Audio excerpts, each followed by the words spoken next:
প্রিয় নারায়ণগঞ্জবাসী, আসসালামু আলাইকুম। সকলকে পবিত্র ঈদুল আজহার শুভেচ্ছা।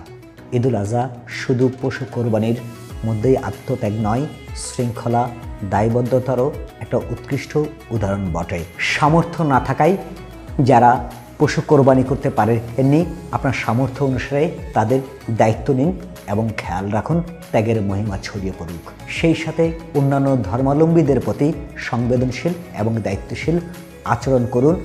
সামাজিক সম্প্রীতি নষ্ট হয় এমন কোনো আচরণ করা থেকে বিরত হন। ঈদের আনন্দ সামাজিক উৎসবে পরিণত হোক। উৎসবে, ছুটিতে, ঘরের কাজে নারীদের উপর ভয়াবহ চাপ তৈরি হয়।